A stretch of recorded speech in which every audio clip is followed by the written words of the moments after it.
kelompok MUI atau kelompok kumpulan orang-orang ulama ini harusnya gimana itu? Itu kan berisi orang-orang cendekiawan, orang-orang pinter, tapi ternyata sarangnya Sengkuni sekarang itu gimana itu? Perlu nggak dibubarkan MUI itu?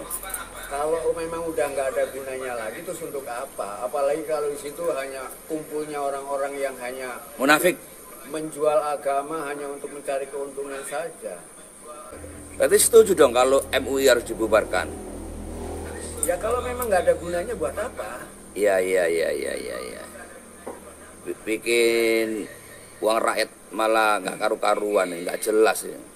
Kelompok orang-orang yang berisi Sengkuni ternyata. Uang dulunya itu kan diadakannya MUI itu kan hanya untuk menyatakan ini halal dan ini haram, tapi sekarang sudah melebihi batas.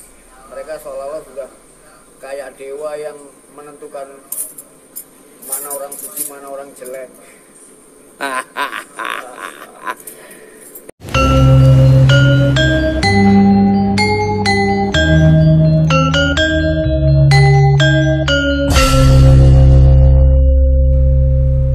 Assalamualaikum warahmatullahi wabarakatuh. Pada video kali ini saya akan menampilkan video obrolan dari Mbak Gimbal bersama Yang Waldo, yang obrolan ini sudah berlangsung 8 bulan yang lalu. Di dalam obrolan tersebut, beliau mengatakan bahwa Majelis Ulama Indonesia atau MUI adalah tempatnya gerombolan para Sengkuni yang kewenangannya sudah melampaui batas. Maka tidak heran, sebagaimana kasus Panji Gumilang kemarin, MUI sangat berperan besar mempertersangkakan Panji Gumilang sebagai tertuduh penista agama. Mari kita simak obrolan Mbak Gimbal bersama Yang Waldo di dalam video ini. Yang disebut ulama itu bukan hanya mengetahui dengan matanya, dengan telinganya, tapi juga mengetahui dengan melalui pengalaman, mengalami. Nah, sementara Indonesia ini sekarang kan punya gudangnya ulama atau MUI. Nah, menurut Kang Waldo, MUI harusnya bagaimana ini? Di Indonesia itu mungkin yang disebut ulama itu bisa dihitung dengan jari. 1 atau 2 atau 3 orang, yang lainnya tuh hanya ngaku-ngaku. Kalau memang benar-benar ulama pasti mendamaikan dan menyejukkan, bukan mengacaukan. Keadaan bangsa ini kacau oleh orang-orang yang merasa dirinya pandai ilmu pengetahuan, merasa dirinya ulama. Pandai bersilat lidah lah. Nah. Terus menurut Yang Waldo harusnya kelompok MUI atau kelompok kumpulan orang-orang ulama ini harusnya gimana itu? Itu kan berisi orang-orang cendekiawan, orang-orang pinter, tapi ternyata sarangnya Sengkuni sekarang itu gimana itu? Yang itu sudah melihat dari zaman dulu bahwa keberadaan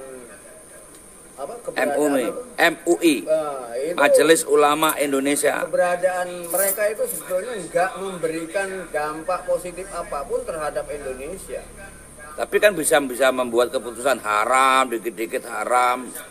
Makanan haram kan dari MUI itu. Itu sudah, kita tuh nggak perlu yang semacam itu. Nggak perlu. Lalu yang diperlukan apa menurut Kang Waldo? Yang diperlukan apa harusnya itu? Perlu nggak dibubarkan MUI itu? Kalau memang udah nggak ada gunanya lagi, terus untuk apa? Apalagi kalau di situ hanya kumpulnya orang-orang yang hanya munafik, menjual agama hanya untuk mencari keuntungan saja. Harusnya pemerintah harusnya tegas ini, harusnya begini. Harusnya semacam itu. Harusnya pemerintah itu bisa melindungi kepentingan rakyat. Bisa melindungi kepentingan rakyat secara menyeluruh. Berarti setuju dong kalau MUI harus dibubarkan? Ya kalau memang nggak ada gunanya buat apa? Iya, iya, iya, iya, iya, iya. Bikin uang rakyat malah nggak karu-karuan, nggak jelas ya. Kelompok orang-orang yang berisi sengkuni-sengkuni ternyata. Uang dulunya itu kan diadakannya MUI itu kan hanya untuk menyatakan ini halal dan ini haram, tapi sekarang sudah melebihi batas. Mereka seolah-olah sudah kayak dewa yang menentukan mana orang suci, mana orang jelek. Ini kalau sedangkan menurut Eyang Wildo, Islam itu harusnya bagaimana sih? Orang-orang yang mengaku Islam itu harusnya bagaimana nih?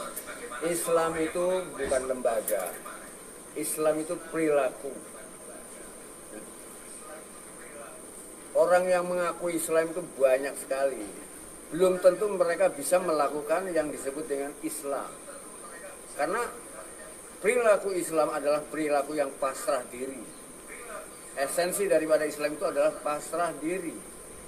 Islam itu bukan lembaga, ya, bukan lembaga.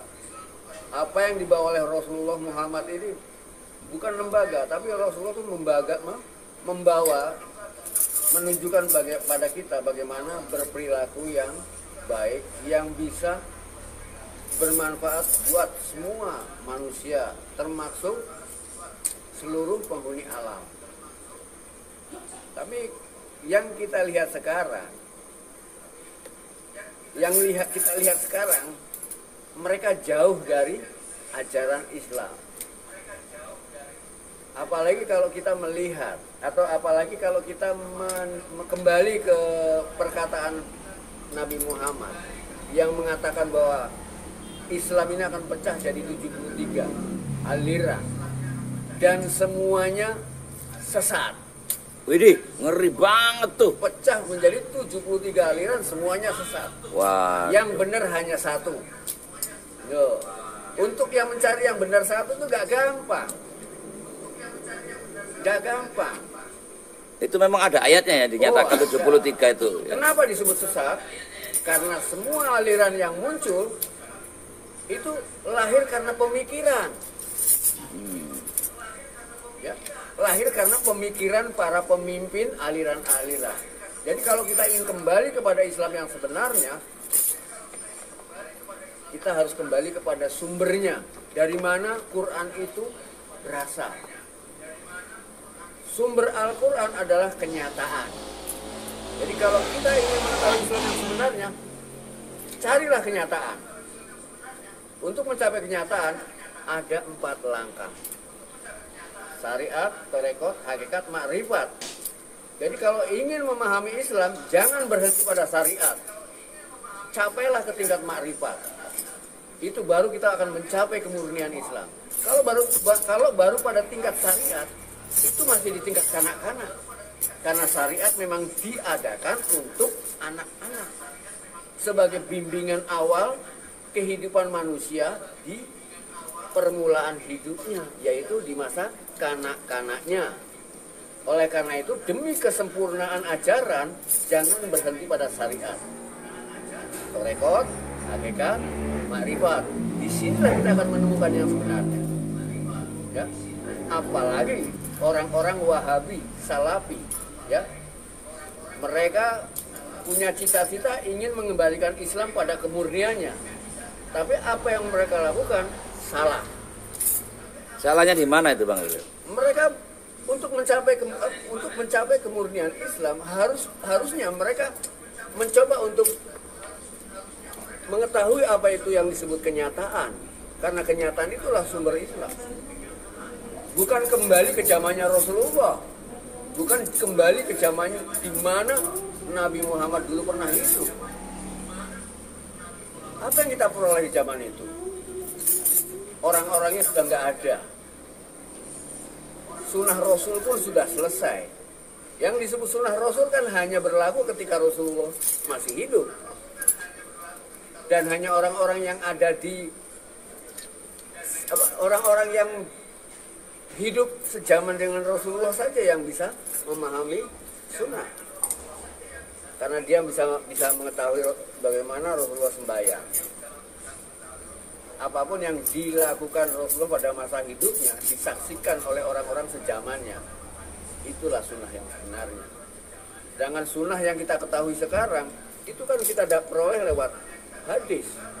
Dan untuk memahami hadis yang benar nggak gampang, karena hadis palsu juga banyak. Berarti Al-Quran ada yang dimalsukan dong? Al-Quran tidak akan pernah bisa dipalsukan. Mengenai yang bisa dilakukan oleh orang-orang adalah membuat penafsiran sesuai dengan keinginan dan kepentingannya masing-masing. Wah, kawat. Hanya penafsiran ya, tapi Quran tidak akan pernah berubah. Cuma kalau kita ingin membaca Al-Quran, harus didampingi, dilengkapi dengan pengetahuan dan kecerdasan. Membaca Al-Quran tanpa kecerdasan dan kedalaman akan disesatkan oleh pikirannya sendiri.